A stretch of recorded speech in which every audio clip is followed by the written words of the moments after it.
दोस्तों, दिल्ली की सत्ता में एक बड़े आदमी का एक तरफा राज हो गया है। देश का कोई भी पद हो, उसकी मर्जी के बगैर दाएं बाएं नहीं हो सकता है, ऐसा आरोप लगता है। कौन लगाता है?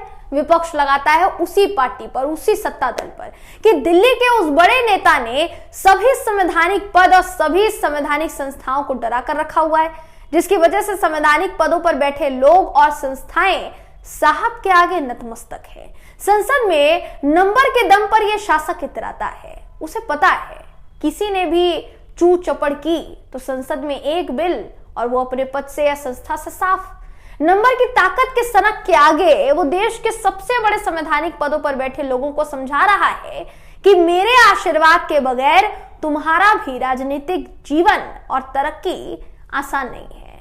ये बात शायद देश के उपराष्ट्रपति को भी समझ में आ गई है, तभी तो पद की गरिमा को किनारे रखते हुए मोदी जी के सामने झुके हुए नजर आए। और उसके बाद उनके चेहरे की हंसी को देखकर लगता है दोस्तों कि वो फूले नहीं समाये। धनखड़ साहब के हालत और राजनीति में कथित तौर पर ऊपर जाने की इच्छा को देखकर एक कविता के कुछ अंश याद आ गए, न जाने क्यों, जिक्र कर देते हैं, आप भी सुनिए। डाले झोला घूम रहे धनखड़ जी सत्ता के गलियारों में, उनका सपना पहुंच बने बस राष्ट्रपति भवन के दरबारों में। ऐसी चर्चा शुरू हो गई दोस्तों। यह हमारा कहना नहीं है, लोगों का कहना है। आरोप दर्जनों लग रहे हैं। क्यों आरोप लग रहे हैं ये आपको इस खबर में हम बताएंगे। नमस्कार, मेरा नाम है जयंती झा। दोस्तों, जैसा कि आपको पता है कि देश के भीतर राष्ट्रपति और उपराष्ट्रपति के पद को देश का सबसे बड़ा और निष्पक्ष पद माना जाता है। निष्पक्ष पद मतलब वो किसी राजनीतिक दल से प्रेरित नहीं है। देश के सभी लोग ये उम्मीद करते हैं कि इस पद पर बैठा इंसान किसी भी दल से हो, लेकिन जब वो इस पद पर बैठे तो सभी तरह की दलगत राजनीति से ऊपर उठ जाए। लेकिन अमृत काल वाले भारत में ऐसा हो नहीं पा रहा है। आप ये वीडियो देखिए और खुद ही समझिए कि जगदीप धनखड़ साहब क्या कुछ कहते नजर आ रहे हैं। दोस्तों, ये वीडियो देखिए आप। ऑनरेबल मेंबर्स, मुझे आजकल ये भी देखना पड़ रहा है कितना झुकूं, किसके सामने झुकूं, फोटोग्राफर कहाँ से क्या ले रहा है, कौन इंस्टाग्राम पर डाल देगा, कौन ट्विटर पर डाल देगा, कौन मेरी रीढ़ की हड्डी को तय करने लगेगा। तो मैं बताना चाहता हूँ, झुकना और नमस्कार करना मेरी आदत है। ये नहीं देखता सामने कौन है। आप तो बहुत सम्मानित हैं, पर कई बार बड़ी पीड़ा होती है, गिरावट की कोई सीमा होती है, बड़ा बुरा लगता है। दोस्तों, तो आपकी स्क्रीन पर एक वीडियो हमने दिखाई और अभी फिर से एक वीडियो जो है आपकी स्क्रीन पर दिखा रहे हैं कि अगर उस वीडियो को ध्यान से देखा जाए तो इस वीडियो में आपको देश के प्रधानमंत्री, संसद के स्पीकर ओम बिरला और दूसरे नेता दिखाई दे रहे होंगे। तभी देश के उपराष्ट्रपति का भी वो काफिला वहां पहुंचता है। सार्वजनिक तौर पर प्रोटोकॉल की लाज रखने के लिए पीएम नरेंद्र मोदी जी वहां पर खड़े होते हैं, जैसा कथित तौर पर विपक्ष आरोप लगा रहा है। देश के उपराष्ट्रपति गाड़ी से उतरते हैं। पीएम मोदी की गरिमा की शायद लाज रखते हुए एक बार हाथ जोड़कर, हाथों को नीचे करके आपस में जोड़कर खड़े हो जाते हैं। एक बार हाथ जोड़ते हैं, तब तक तो ठीक था, लेकिन धनखड़ साहब के मन में शायद कुछ और चल रहा था दोस्तों। जैसा कहा जा रहा है कि सोशल मीडिया पर जैसा लिखा जा रहा है कि वो हाथ जोड़ते हुए गाड़ी से पीएम मोदी के पास तक आए, बीच बीच में जरूरत के मुताबिक झुके भी, फिर बातचीत का सिलसिला उन्होंने शुरू किया और धनखड़ साहब ने फिर तपाक से हाथ जोड़ लिए। शायद पीएम मोदी ने किसी बात की तारीफ कर दी होगी और कथित तौर पर देश के उपराष्ट्रपति भी किसी तरीके का मौका नहीं छोड़ना चाहते थे आगे जाने का, तभी उन्होंने पीएम मोदी से जैसे भी बात की दोस्तों, मुस्कुराते हुए उन्होंने बात की। ये जो वीडियो है दोस्तों आपने जो देखी अभी, ये संसद भवन के भीतर की बताई जा रही है और मौका संविधान निर्माता की श्रद्धांजलि का था। ये पहली बार नहीं है, भाजपा में अधिकतर लोगों को पता है, जिसने भी साहब की चाटुकारिता की वो आगे गया और जिसने नहीं की वो सत्ता से गया।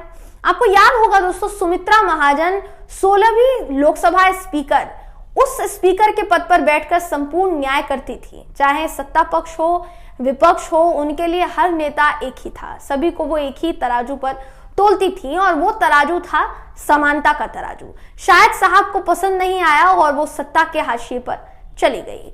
नितिन गडकरी एक ऐसे मंत्री जिन्होंने देश की सड़कों और हाईवे का कायाकल्प कर दिया, लेकिन पार्टी संगठन स्तर पर कोई चर्चा नहीं होती। जो साहब के मन को भाया वही जाएगा ऊपर, बाकी सभी को तो बाहर का रास्ता दिखा दिया जाएगा। हो सकता है दोस्तों कि यही जो बात है, यही जो आरोप जो लग रहे हैं वो उपराष्ट्रपति जी के भी केस में हो। जगदीप धनखड़ 2019 में बंगाल के गवर्नर बने थे और 2019 में ही लोकसभा चुनाव हुए थे। भाजपा ने 2019 के लोकसभा चुनाव में बंगाल में अपना अब तक सबसे सर्वोच्च प्रदर्शन किया था। जब से जगदीप धनखड़ साहब बंगाल के राज्यपाल बने, लगातार जगदीप धनखड़ पर यह आरोप लगते रहे कि वो बंगाल सरकार को अस्थिर करने के लिए काम कर रहे हैं। लोग कहें भी क्यों ना, एक तरीके से अगर शक की आप बात करेंगे तो राज्यपाल साहब लगातार सरकार के फैसलों पर हस्तक्षेप करते नजर आए, उनके बिलों को कहीं ना कहीं अटकाते नजर आए। ऐसा आरोप लगाती आई टीएमसी सरकार के फैसलों के बारे में केंद्र को सूचित करते रहे, जिसकी वजह से केंद्र ने बंगाल सरकार के काम में खूब अड़चन अड़ाई, ऐसा टीएमसी का कहना रहा है। फिर साल 2021 में बंगाल विधानसभा चुनाव हुए। राज्य की सुरक्षा में चुनावों के दौरान धनखड़ साहब ने खूब सेंधमारी की, ये भी आरोप उनके ऊपर लगा। अपनी दादागिरी चलाई, ये भी आरोप लगा।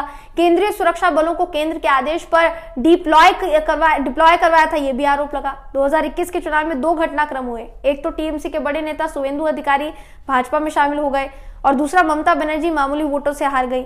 वर्ष 2022 में यानी साल 2022 में जगदीप धनखड़ को उपराष्ट्रपति की कुर्सी मिली और धनखड़ साहब राजस्थान से होते हुए वाया बंगाल दिल्ली पहुंच गए। उस समय टीएमसी के नेताओं ने आरोप लगाया था कि धनखड़ साहब को बंगाल सरकार का विरोध करने का इनाम मिला है। टीएमसी के महासचिव अभिषेक बनर्जी यह आरोप लगाते आए हैं और अभी भी उन्होंने आरोप लगाया कि सरकार के विरोध करने पर मिला जगदीप धनखड़ को उपराष्ट्रपति का पद इनाम स्वरूप। यही वजह है दोस्तों कि जनता कह रही है कि धनखड़ जी के दिल में कुछ और है और बाहर कुछ और है। हालांकि संसद में बिना नाम लिए धनखड़ साहब ने कांग्रेस पर निशाना भी साधा और उन्होंने कहा कि मेरी पुरानी आदत है झुककर नमस्कार करने की आदत। लेकिन धनखड़ साहब को शायद अभी इस वक्त आरोप लग रहा है दोस्तों धनखड़ साहब की जरूरत से ज्यादा वो झुक गए और अपने संस्कार नहीं, मजबूरी या छुपे हुए लालच की वजह से ऐसा हुआ। अब इस बात में कितनी सच्चाई है, इस बात की पुष्टि तो हम नहीं कर सकते, क्योंकि बाकायदा उन्होंने संसद में खड़े होकर निशाना साधते हुए कांग्रेस पर यह कहा, या कांग्रेस पर आप कह लीजिए या उन तमाम आलोचकों पर जिन्होंने उनकी आलोचना की, उनको लेकर उन्होंने कहा कि आजकल ये भी तय होने लगा है कि मैं कितना झुकता हूं, मैं कितना झुकूं और कितना नहीं झुकूं। मेरी आदत रही है कि मैं तमाम लोगों का सम्मान करता हूं और जब मैं सम्मान करता हूं तो मैं हाथ भी जोड़ता हूं, मैं उनके आगे झुक भी सकता हूं, ये मेरा सम्मान करने का तरीका है। लेकिन आप जिस तरीके से आपके जिस रवैये में जिस तरीके से गिरावट दर्ज की जा रही है, ये सबसे हुआ गिरा स्तर है, ये सबसे गिरा हुआ स्तर है। ये जगदीप धनखड़ साहब ने बाकायदा संसद में खड़े होकर कहा दोस्तों। तो जाहिर सी बात है, देखिए धनखड़ साहब बहुत दिग्गज नेता हैं, बीजेपी के भी दिग्गज नेता हैं, गवर्नर रह चुके हैं कई राज्यों के। उनकी जो तस्वीरें दोस्तों सामने आती है, या अगर आप उनके कुछ बयानों पर भी, बीते बयानों पर भी अगर आप उनके नजर डालेंगे तो आपको समझ में आएगा कि जगदीप धनखड़ पर आरोप जो है सत्ता पक्ष के समर्थन में खुद का झुकाव करने के जो आरोप लगते आए हैं, वो क्यों लगते आए हैं। उनके जो बयान है दोस्तों, अभी तक जो उनके बयान रहे हैं, उन्होंने सीधे तौर पर विपक्ष पर पलटवार किया। कई बार विपक्ष पर उन्होंने निशाना साधा, कई बार उन्होंने राहुल गांधी को भी निशाने पर लेने की कोशिश की, ऐसा उनके ऊपर आरोप लगा। कई बार उनके बयानों से ऐसा लगा दोस्तों कि आप विदेश में रहकर देश की छवि को धूमिल कर रहे हैं और भी तरह तरह की बातें जो अभी तक धनखड़ साहब करते आए हैं। जाहिर सी बात है, उन तमाम चीजों के बिहाफ पर ही धनखड़ साहब के खिलाफ इस तरीके की बातें हो रही है और इस तरीके के सवाल उठ रहे हैं दोस्तों। इस पूरी खबर को लेकर आप क्या सोचते हैं, आपकी क्या राय है, कमेंट करके जरूर बताइएगा। वीडियो अगर आपको पसंद आया हो तो वीडियो को लाइक कीजिए, शेयर कीजिए, चैनल को सब्सक्राइब करना बिल्कुल भी ना भूलें। फिर मुलाकात होगी आपसे अगली वीडियो में, तब तक के लिए नमस्कार।